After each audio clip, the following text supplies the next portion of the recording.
তুই এখন ঘরে করলেই তো যাচ্ছে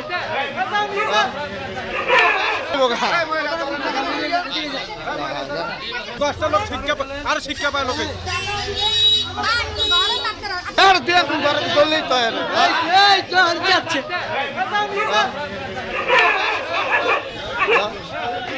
আর দালালি করছে মহিলার কাছ থেকে।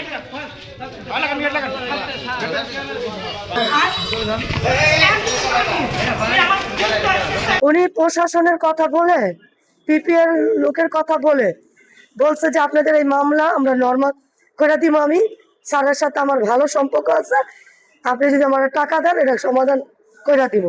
কারণ আমি বলছি যে ভাই আমরা তো কত টাকা আগে একটা কিছু টাকা দেন, কারণ ওনার আমি 20,000 টাকা দেওয়ার কথা ছিল। 20,000-এর জায়গায় 19,000 টাকা গেছে। 19,000 টাকা দিয়েছি, দেওয়ার পর উনি বলছে কি পরবর্তীতে আবার 30,000 টাকা লাগবে দিতে। তার আমি বলছি স্যার এই ভাই স্যার এই টাকা নিছে, বলছে নিয়ে ড্রাইভারে থিয়ে দিছে। পরে উনি আবার আমার রাত্রে ফোন দিছে, ফোন দিয়ে বলতেছে কি আপা অনেক টাকা দিছেন কত। আমি বলছি ভাই 20,000, কারণ অনেক টাকা দেখেন 19,000 টাকা স্যারে পাইছে, স্যারে আমাকে ফোন দিছে, তার সাথে আমার কথা হয়েছে। এই যে সেবা নিতে আসে এরকম যে দুর্নীতির মধ্যে পড়ছেন, দালালদের খপ্পরে পড়ছেন, কি চান?